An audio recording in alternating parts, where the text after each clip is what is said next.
I'll start. I'll just work my way down there. So yeah, we're going to be talking a little bit about our PAX and Gamescom experiences, both of which were vastly different from one another. And just to kick off, my name's Jeremy. I'm one half of We Made Things Studios, and we're currently making the roguelike RPG brawler Box Night.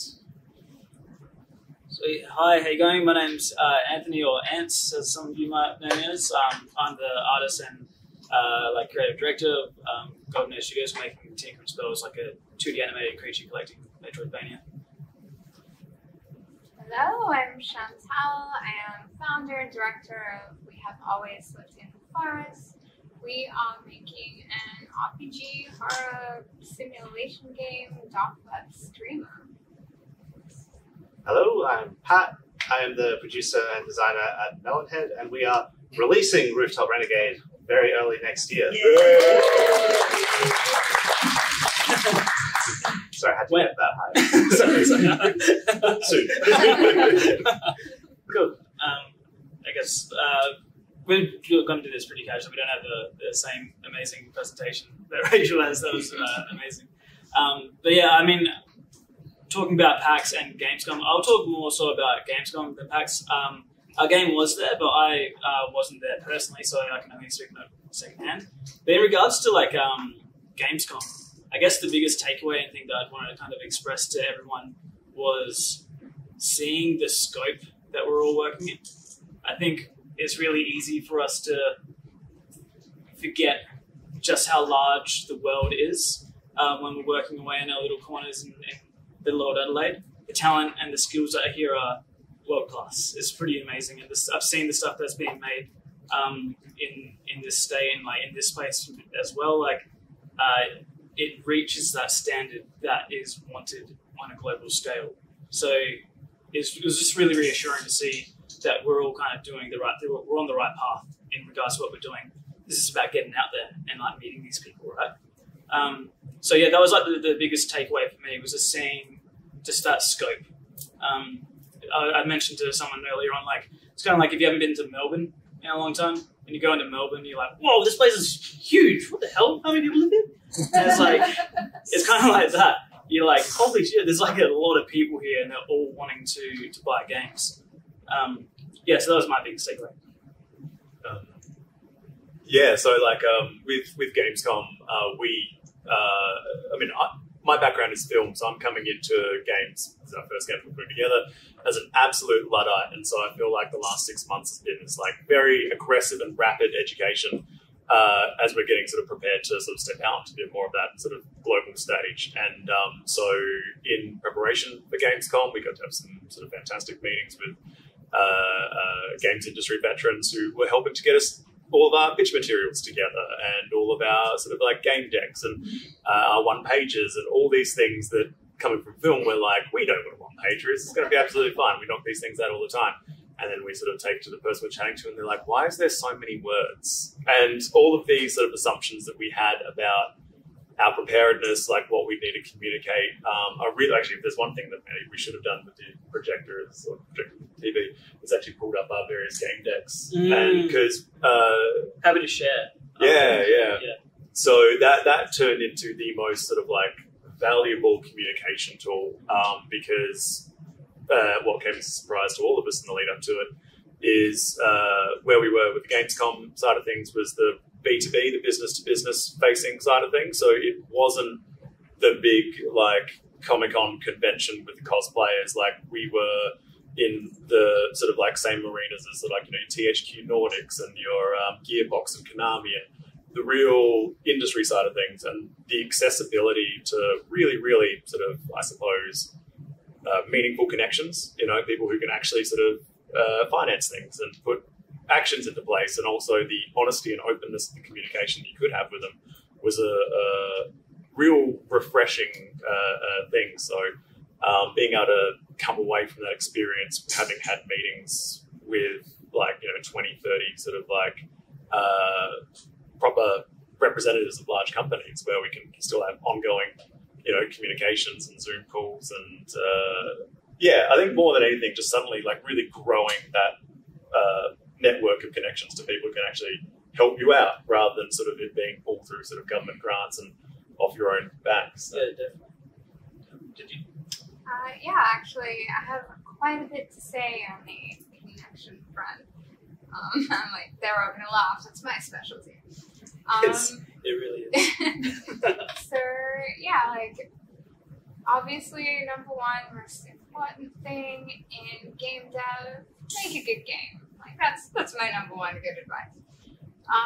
But you know, and you're gonna hear it. It's often not enough to make a good game.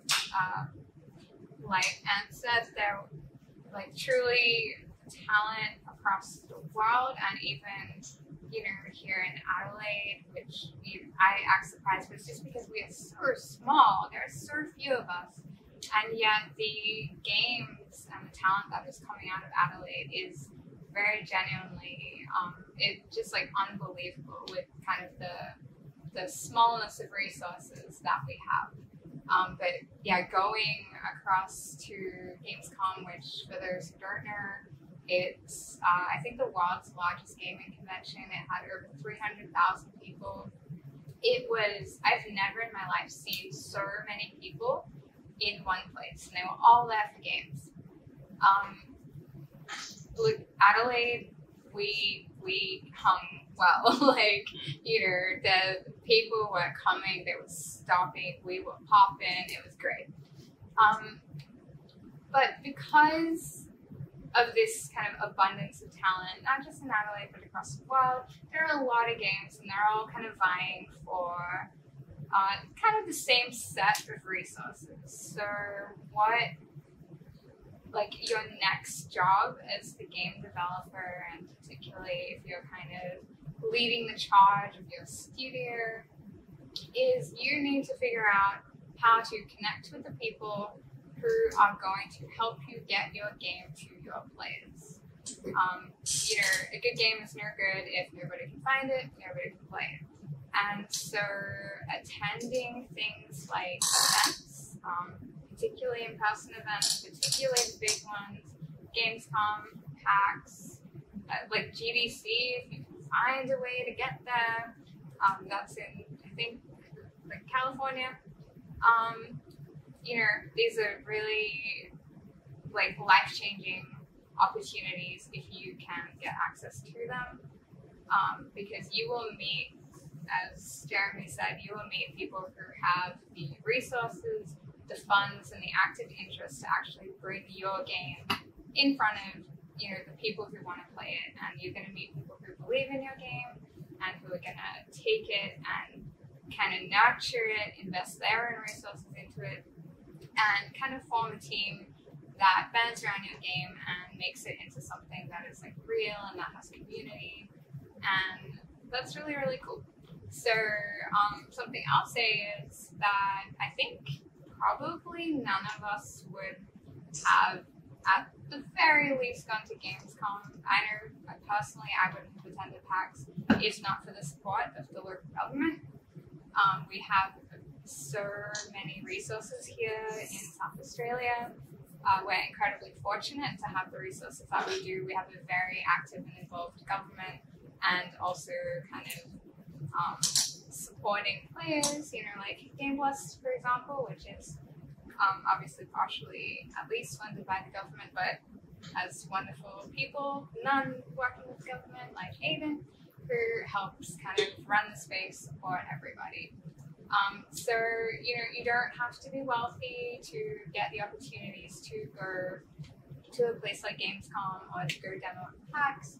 You need to be making sure that you are putting your name out there, your game out there, you are talking to people in the industry, you're attending events like this. Like, the fact that all of you have shown up is a great sign for you as, not just game developers, but as business people, as networkers.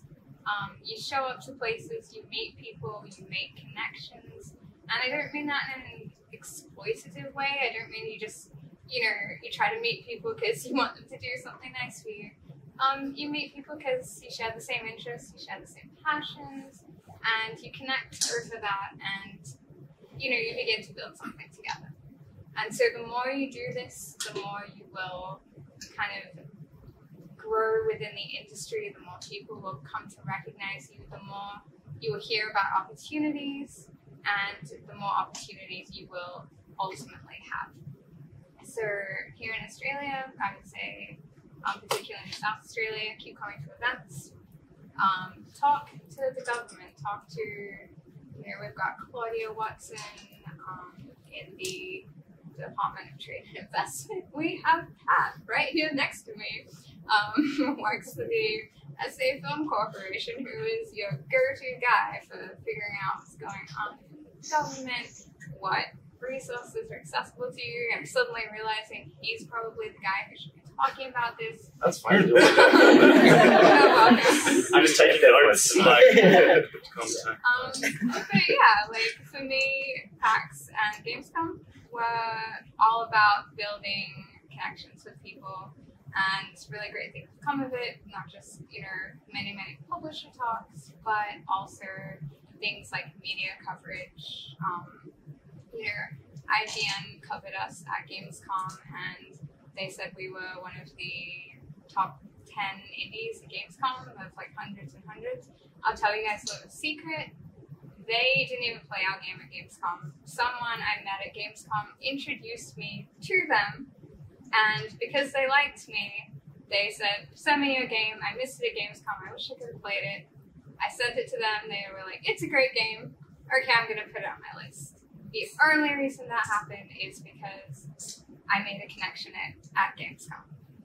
This is the bread and butter of the industry, genuinely. The people you meet will connect you with the people you need to meet, and it snowballs from there.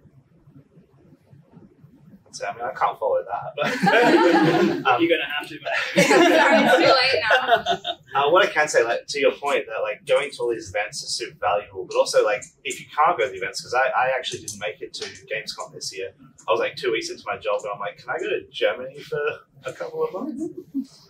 I want to take a holiday as well, but no, so I didn't go this year. But I was, chatting with the teams while they were there when they got back, and one of the other things people don't think about as much as, even if you can't make it to the events, if you're in contact with the people who did, you can share those networks and those connections. So, coming out and networking and things like that, just chatting with people, helping them out, it all returns in the end. Yeah, I've got something to add on top of that as well after you keep going there. Get now, Phil.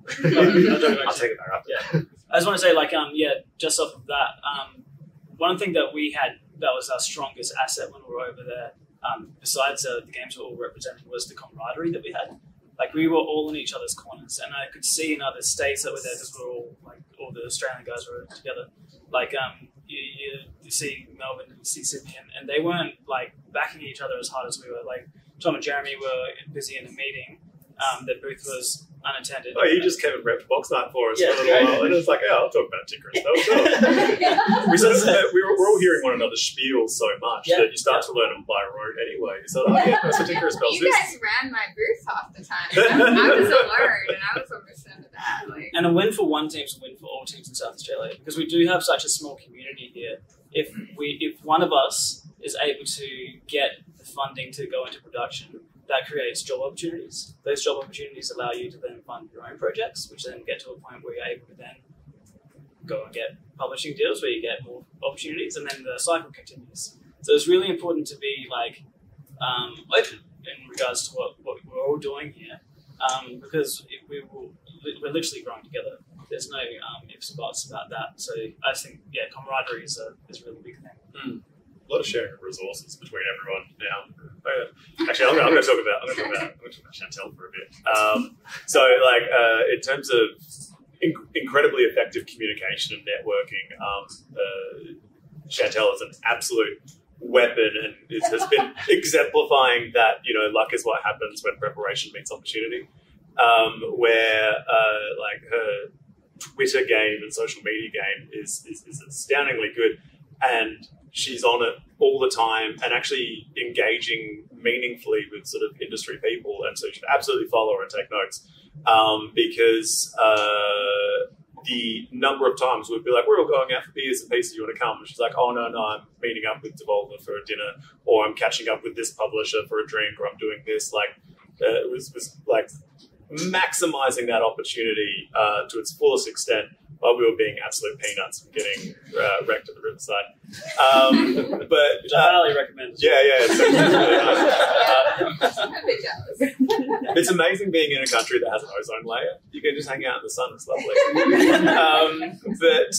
So we ended up just taking a leaf out of Chantal's book because we saw such a direct example of that, because journalists and publishers and investors are just swarming to these events and all on their Twitter handles, such and such going to Gamescom, such and such going to PAX. And as a wonderful, so you talked about it, cause and effect. One journalist was like, hey, an IGN journalist was like, hey, I'm going to be on the floor at Gamescom, tell me what's good. And Chantal immediately was on that, said, come to the Australia booth, check out Dark Web Streamer. I don't know if you guys have had interactions before that, but it was like going straight to the source of the person who writes for the biggest games publication in the world. And lo and behold, a week later, an article appears where it's like Dark Web Streamer, one of the best games on the Gamescom floor. And so when it came to PAX a couple of months later, every single morning while we're sort of plugging in the booth and getting everything going and people are about to come in, I'm just belting through Twitter, keeping an eye on all the various journalists. And lo and behold, one of the Kotaku journalists is just like, hey, I'm on the floor. What's good? And I'm like, come check out Box Night. And they were there 2 hours later, gave them the spiel, ran through it, and then subsequently turned up in 2 articles again a few weeks later. Now, I don't know if I should probably actually look at our metrics if there's any like measurable increase or jumps from those articles. Like, it'd be really interesting to see the effectiveness of those. But once again, like you are in the same place as the people who are there to sort of help you or write about you, and not being shy and being very, I suppose, what would you call it? Like, engaging meaningfully, engaging genuinely, but also being a bit assertive about what it is you want to sort of get out of that interaction as well. You're performing while you're there. Yeah, sure. Absolutely. And like when folk are having a chat to you, whether it's a publisher or an investor, they're so incredibly transparent about what they want and where you kind of fit into their plan as well. Like, we spoke with publishers who are like, you know what, our 2023 is looking kind of busy. We're going to be publishing about 12 games next year. We have about 2 slots left maybe. But if that doesn't line up with your timeline, we can maybe do 2024. If that doesn't work for you, maybe the next game. And this is the funding brackets we're working with. You guys fit under this where we won't have to go through as many approvals. And they'll just lay it out in front of you and you'll be like, okay, well, this works. We can continue the conversation meaningfully.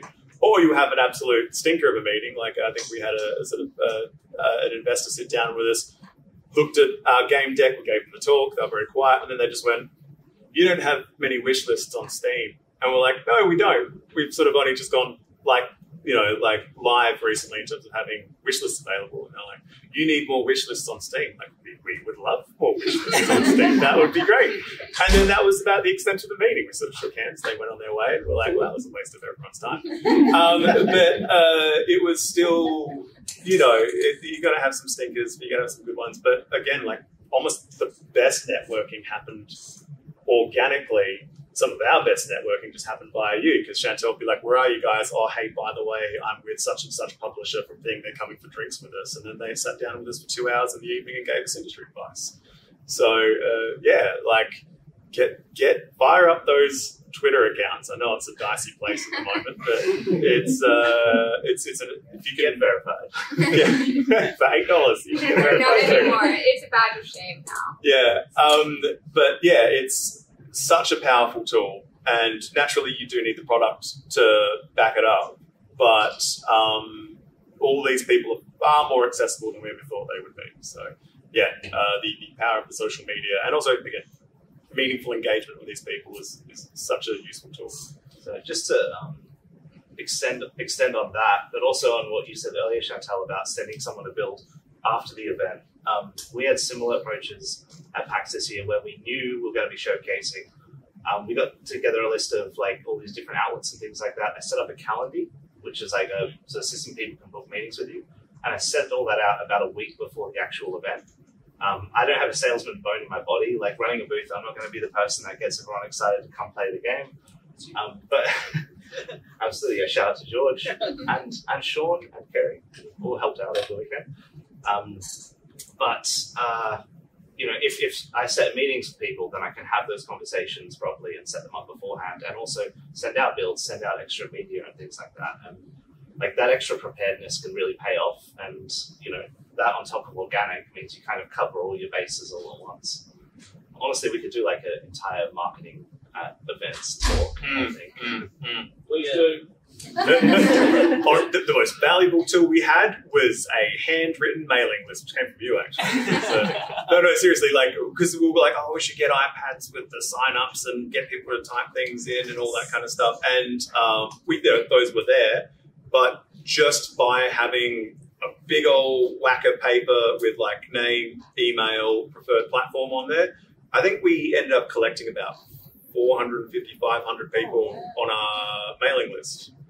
And if we had people mucking about with iPads and stuff, we would never have even scratched the surface of that. Just pen and paper and a mailing list sheet and print off lots of them. Like we thought we might have overdone it, and we belted through like 20 sheets of this thing across the 3 days of PAX because the flow of traffic is huge. So yeah, strangely enough, that real lo-fi solution was actually really, really effective. So yeah. I'm a good mic holder. Yeah, thanks, man. Does anyone have any questions? I thought, like, probably just got some questions. What does it do to your wish list counts if you have these events? Do you see like a massive spike in wish lists?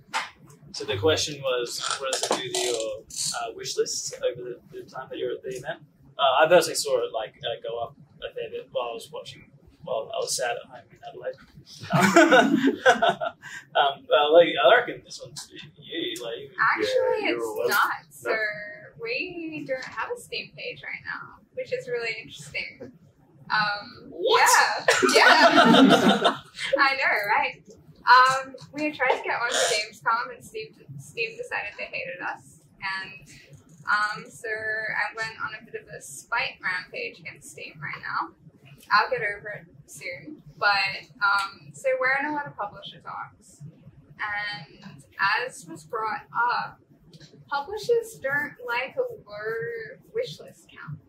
And so I kind of, going into PAX, which is very close to Gamescom, it's less than a month apart or so, I kind of thought, well, I can go into these publisher meetings with, you know, a few thousand wish lists, but a few thousand wish lists is not very impressive when you're asking for a sizable sum of money. Or I can say, yeah, look, publishers, you can do your own Steam launch campaign. It'll be huge. It'll be great. You're welcome. So sometimes you do need to be a little bit strategic about timing and expectations and what you're planning to get out of things. So, you know, if you're very early on in the process, I would say, like, I regret not setting up the Steam page earlier. I got very conflicting advice, including from publishers. I had a really good publisher who meant well, who kind of dissuaded me a little bit from a Steam page until we were ready. In hindsight, we were perfectly ready very early to do it. But, you know, it is what it is. So, I would say, don't launch your Steam page and then go to an event or go talk to a bunch of publishers and say, hey, could you publish us even though only 500 people are really interested in our game? Like, it's not a great look. I will say something I'm going to slip in there before I throw this over to Pat is, so in terms of kind of like, how do I access publishers? How, you know, when am I timing these publisher talks? Really, like, you don't have to be there in person. I heard that people here have heard of Meet to Match. If you haven't, I'll talk about it a little bit. Basically, Meet to Match is an online meeting platform that takes place every time, or, you know, for many, many games events over the industry. So most events that are in person or online will have something called a Meet to Match like event. and you essentially buy tickets to this event, and that will get you access to the people who have registered to attend the event, both in person and on Meet to Match. So sometimes the people there who are registered to that event on the Meet to Match platform will be at the event in person, but often there is a large kind of body of people who are actually just online but have shown up to just make connections. And there are going to be a lot of publishers who are specifically on Meet to Match there to scout for video games. So, you know, it doesn't matter what it is, you can kind of just look up a list of video game events and start kind of looking up Meet to Match this event, Meet to Match that event. GDC is going to be a really good one. That's a few months away. You know, there's always a gaming event. It's really, it's quite overwhelming. There are too many. You can't keep up. But luckily, it means that almost always there's an event that is coming up that you can register to, and you can go sort by publishers on the Meet to Match platform. And honestly, like, you know, everyone here has said I'm very upfront, and I will just message every single publisher that I'm interested in that fits our criteria, and I'll say, hey, like, this is me, here's the game we're making, here's an easy link to the deck, here's what we want. Let me know if you're interested, send me a message. And we have like a 90+% success rate with people messaging us back, publishers being like, yeah, I would love to talk to you, let's have a meeting. And that's how you, like, genuinely, that's how you get your foot through the door without having to mess with social media, which is also a really great tool for connecting with publishers. But, you know, if that feels above your head, go straight to the source, go straight to the industry events, go straight to Meet to Match. Find your publishers, get your pitch materials ready, check them out, and, you know, it's like, what's the worst that can happen? They ignore you. They tell you your game is ugly. Like, have a cry and move on. It's fine. You know, it's shoot your shot. Eventually, you'll land something. That's it. And just to extend on that, like you said, you know, reaching out to all the publishers. I mean, with Rooftop, we did a publisher push for a while there. Unfortunately, the most responses back were online multiplayer. We were, during COVID, we were doing a push for publishers, so awkward time to have a local-only multiplayer game. But the way we did it during that time is there's this fantastic resource, I believe it's called Alan's Game Dev Spreadsheet, and it's just this, we can link it on the video, but it's basically a list, like a global list of publishers that this guy lists, and it's like how to contact them, you know, who's the contact, where they are, all that sort of thing. And we took that list, made our own based on ones that could fit us, and then we just emailed, we just cold emailed, reached out to friends in the industry, we were like, hey, do you know this publisher? And sometimes they did. Like, I was just in a conversation with someone randomly, and they were like, yeah, we're working with Team 17 at the moment. I'm like, can you show them my game? And they were like, yeah. And that conversation went nowhere, but it happened. And that's the important thing. The publishers will also refer you on, because a lot of the arts go like, oh, this isn't a good fit for us, but I used to work here, you know, have a chat to this bloke, I'll give you his email, and they'll probably really like what you're doing. So, like, they're sort of sharing quite a lot of resources as well. The one thing that really also jumped out to me, which I wasn't expecting at all, because with our game, like, we're quite far along in production, and you know, we have like an end in sight. But I think the big caveat here is like having released something already that shows proof of execution, quality, tone. But one thing that popped up a few times with publishers was them saying, "Oh, we want to see things earlier. It doesn't matter if it's, you know, a grey box prototype. Doesn't mean it's scrappy, because you can communicate these ideas and have all the supporting documents around it, you know, style guides and game decks and game design documents and all that." But yeah, like we, you know, would have assumed going out to a publisher that we need something that looks, you know, really sort of complete and together. But they're like, look, if you've released something before and we can see that you know the quality expectations and are you meeting them, then the next time you're producing something, come to us when it's still like a real scrappy idea. They're interested in jumping on very early on, being more involved in the development of something. I wasn't expecting that at all, really. Yeah, speak a bit to that. Oh, yeah, go for it. Can I just pause because I just realized we didn't quite answer the question. The wish list, like, can you guys quantify? Oh yeah, I mean, like just numbers. I think over PAX, like we jumped from about 500 to 2. Oh yeah, like at PAX, I think we jumped from about 500 to 2,000 over that week. I haven't even checked it for like the last month and a bit, so it could sort of gone up further since then. So yeah, there was like a very quantifiable jump on that period. Yeah. Yeah, we had this year we didn't actually push wish lists because we're going for consoles at the moment, and wish lists are fantastic to build up that user base, but at the same time you can't advertise your game on other platforms through Steam. Like if you're releasing on PC, that's great, but we're going quite big on consoles, so we actually pushed out mailing lists at this event. But we did Steam festivals, and each one of those was about 1,000 wish lists per event. So it'd go up quite significantly. Actually, I will mention there's a really great Discord server. It's called How to Market Your Game.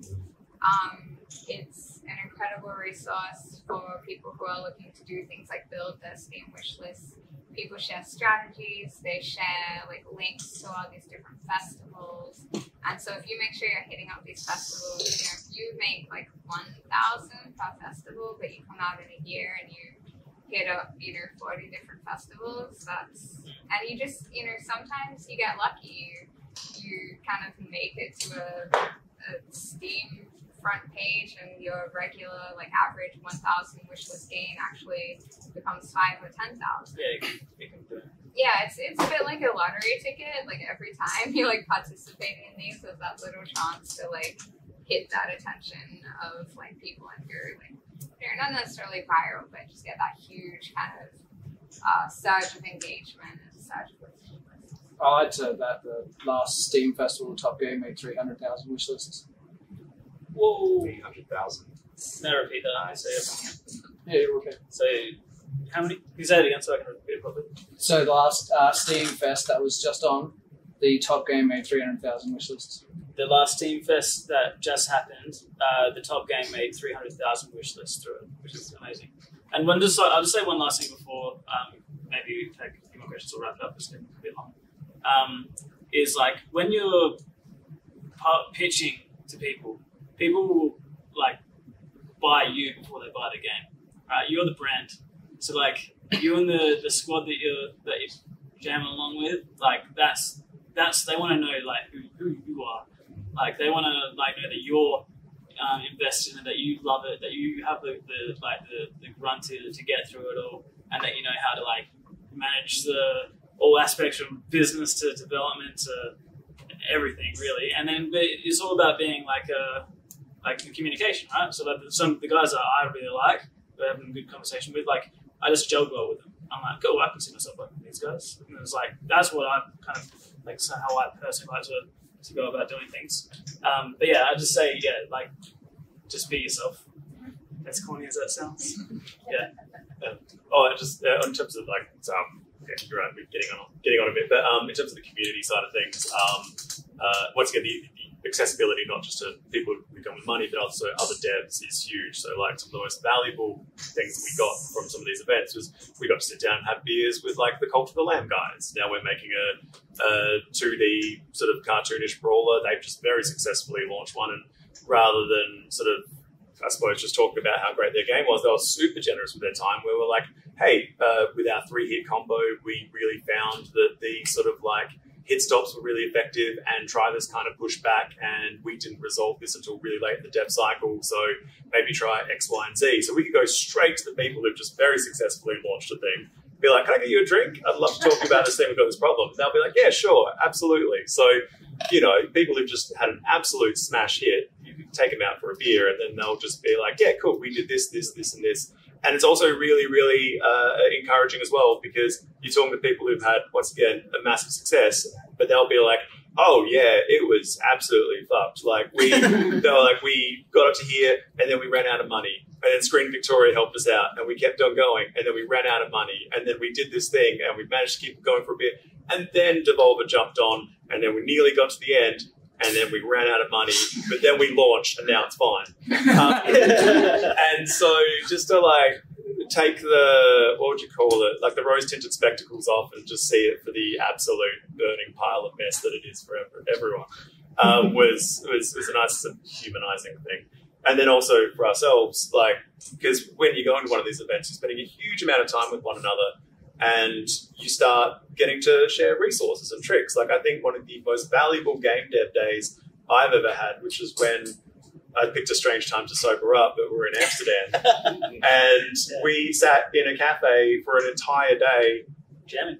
And just, and we're working on completely different games, but we're just like, oh yeah, hey man, I've got these sprite assets that are really good, let me send that to you. Hey, I'm thinking about doing this thing with my combat sequence, what do you think about this? How should I articulate these ideas? And so we all just sat there for an entire day, sort of in the sun, belting out all these really, really helpful, valuable things, because everyone's engaged, everyone's feeling really energetic, we've seen everyone else's stuff that's working really well.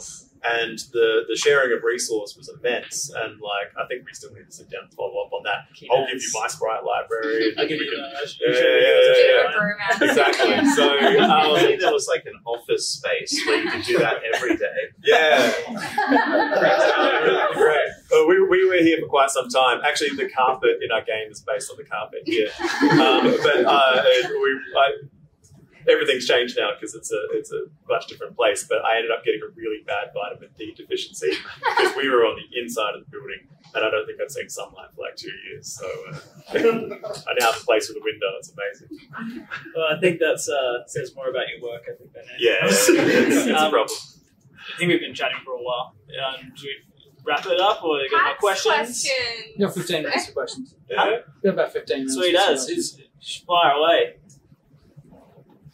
Jamie. So I feel like this is the worst group to ask, but I'll ask it. How do you deal with like the imposter syndrome at like Gamescom and that sort of stuff? Because I'm sure you guys would struggle with like confidence being in an environment like that. So the question was, how do you deal with imposter syndrome when you're in an environment like that? You fuck it up.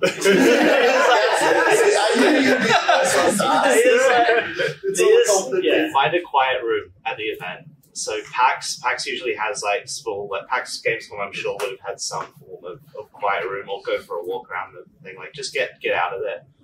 Take some time to cool off, and like, because it does take a lot of energy. If you're not the kind of person that is just generally confident or extroverted, then just like build yourself up to go out there and have a team that understands that you need to switch that up, things like that. I was just joking. Just like prepare for it, basically. If you sorry, like, just I like just apologize. I just blurred it out. So I apologize. I'm reflecting now, and I apologize. No, but I think you like the confidence in the game that you're making is like, if you're there, you're ready to go, right? So it's like there needs to be a point where you'd be like, all right, well, my work says it all, and I'm just there to support the work that we're showing off. I do believe that courage is definitely needed within this workspace. So I don't disregard that at all, because it's tough out there, right? But the work that you're making is good, and if you believe in it, then that's how you sell it. Because it's like that's what I was saying before. They will like buy you before they buy the game. And if you're talking about it like, this game is going to be sick, they'll be like, I kind of believe it. It's like, yeah. No, you're a very good salesman. Because I'm probably a lot more creatively anxious than you are. So, but like, I think one thing I feel is a lot of, I suppose, awe and admiration for the other creatives around. Like when I see their work, I'm like, oh my god, that like works so much better than ours, or that's really, really good. I'm like, what you call it? Like I said, I just feel a lot of intense awe and admiration for people's work, and I can't help but sort of do sort of fairly gnarly downwards comparisons to ours, where I'm just like, well, that sucks. There's a degree of performance to being in those spaces as well. So like, I look at our game and I'm just fixated on everything that's wrong with it and everything that needs tweaks. But yeah, you sort of, it's kind of like get your game faces on and spruik it as hard as you can. But the imposter syndrome is absolutely there. 100%, and that's just because you're just around so many incredibly talented and elite operators, like people that you're genuine fans of. I struggle, like the Half Giant guys were traveling with us, and I'm obsessed with their work, and I've worked with them like professionally a number of times over the years. Like they're my cohort, but even now I'm just like, you guys are so good. I love what you're doing. I wish we could do things as well as you. That'd be amazing. And they're like, yeah, it's fine. Calm down. Yeah, like I think you just have to kind of compartmentalize that anxiety and envy. At least that's what I feel. A lot of creative envy from my end. I'd also say like having a bit of doubt in regards to your ability as I'm an artist, right? I always doubt myself, but I have to keep trucking along, right? Because otherwise I'm not drawing.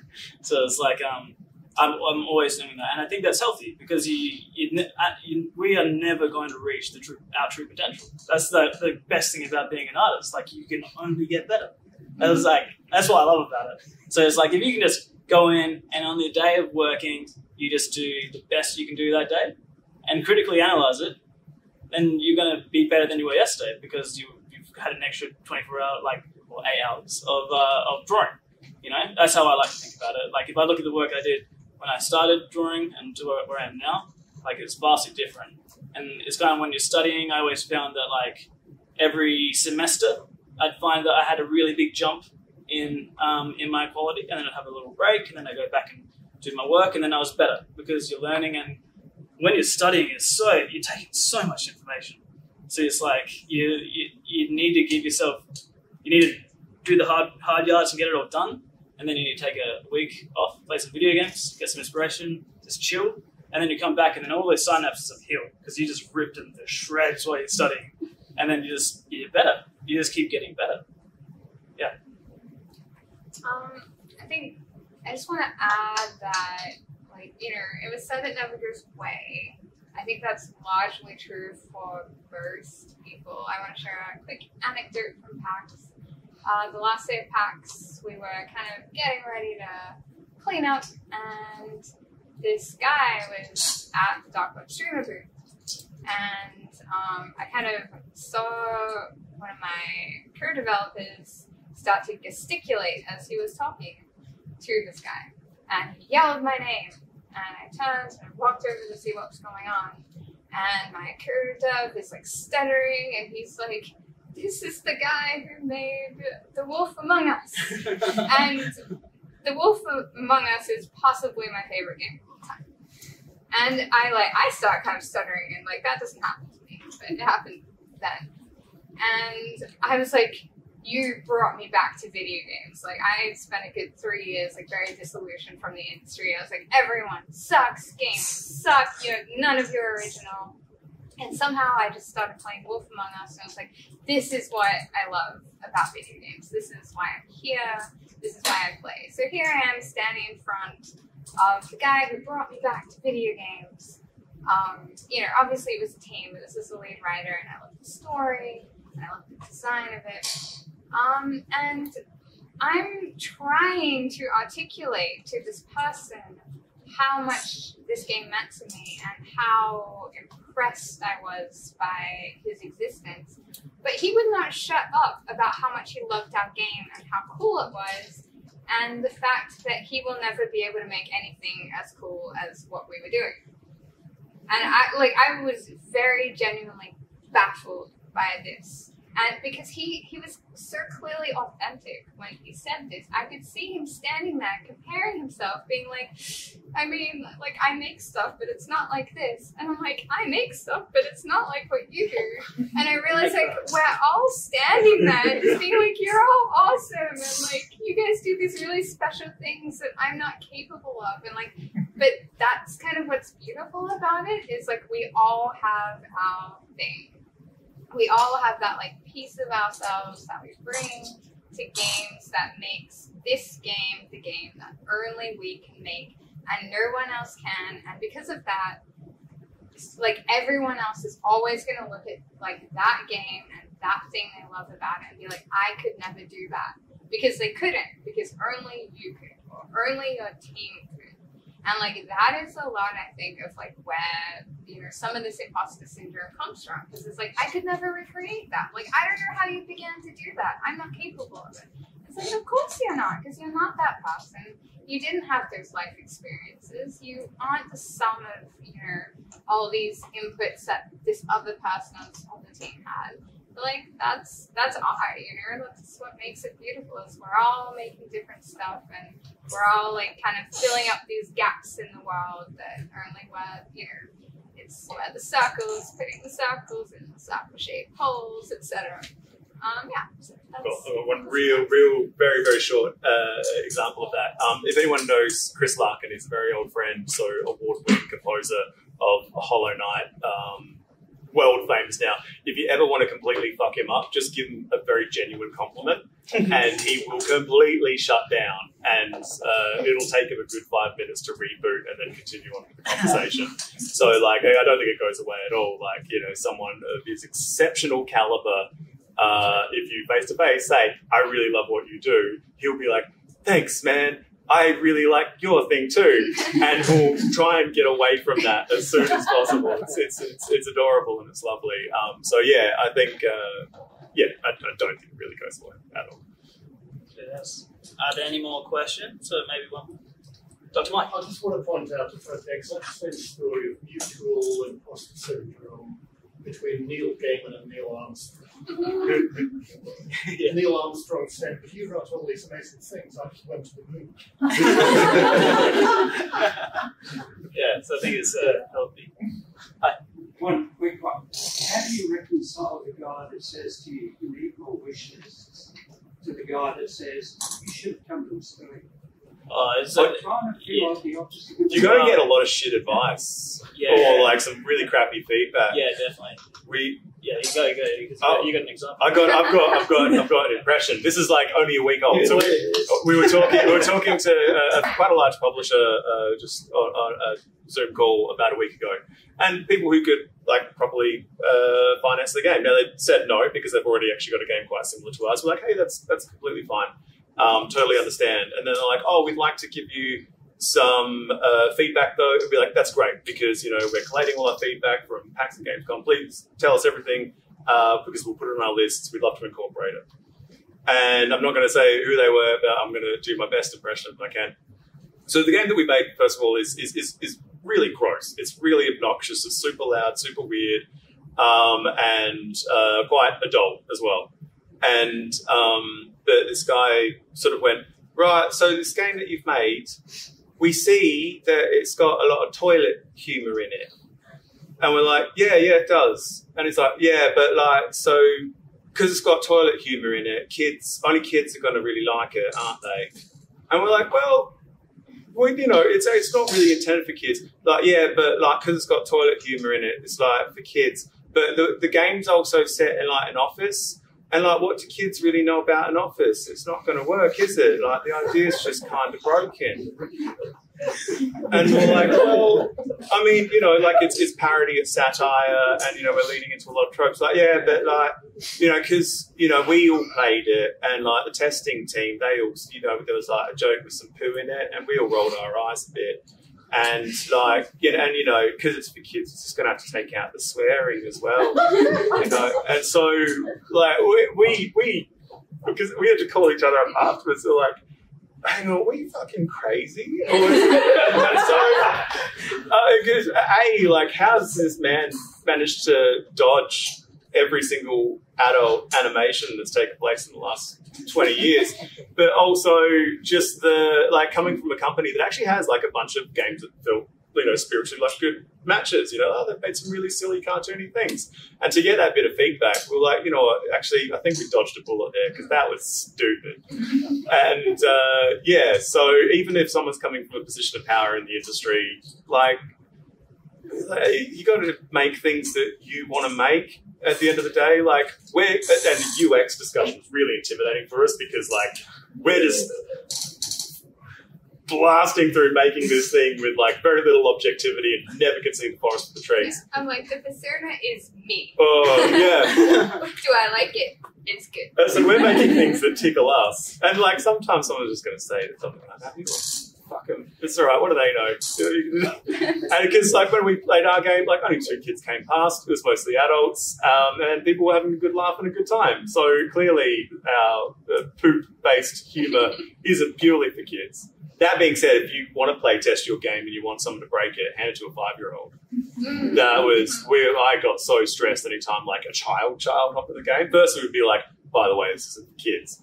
The parents would be like, it's fine. And then they'd play it and they'd find a wall you can climb up. I made the walls. I didn't know you could do that.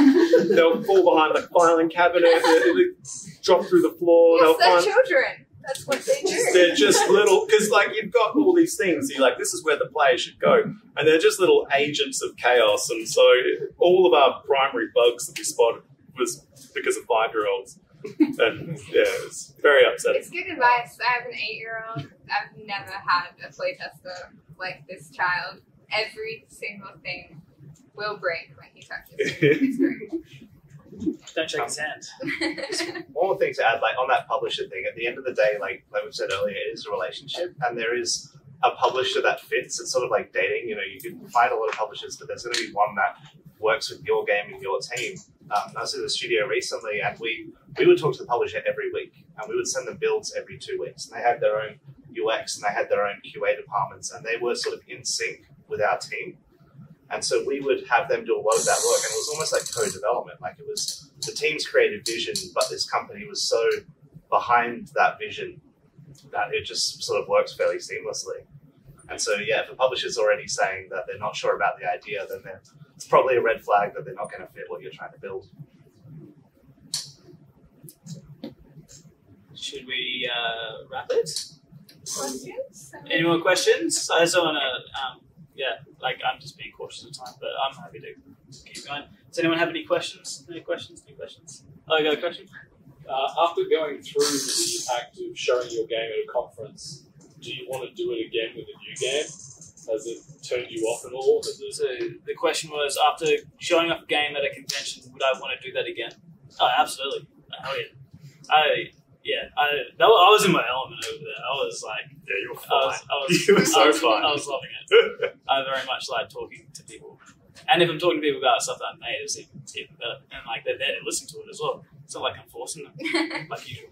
I came here willingly. That's my opinion at least. Can't speak for everyone else, but. It's been uniformly a positive experience, absolutely. Community connections, experience, learning about how the industry functions. Like each of those events this year has been hugely and intensely educational for us, and we'd totally do it again. I think the main thing is just having a product that you're happy to stand by and be proud of. So as long as you've sort of ticked that box and you can, like Ants, be like, this is awesome, then it's a really, really joyful experience because you're just sharing your work with a really receptive audience. Like they are the people who want to see your stuff, and they'll behave as such. You guys got anything done? I can add a bit of SAFC spin to that. So we currently actually, at the Film Court, we do have a travel fund for GDC and Gamescom. So that can be up to $5,000 for teams to go over. It's not going to cover the entire trip, but it's certainly going to help. Great stuff. And does anyone get that? Or? You have to apply through. Yeah, you apply through Smarty Grants. Can we all have Smarty a Grants GDC is so much party? fun. Yes. We should have a GDC party, actually. We should. Everyone here's invited. I also, everyone keep sharing your games. Like, keep posting stuff. It's cool to see it all. And like that's how you get it out there to smash up people, and it's pretty cool. You got like I know so many people here that are making so many amazing games. Just like keep on posting, always post. LinkedIn's great. Always post on LinkedIn. I try and do at least one LinkedIn post a week.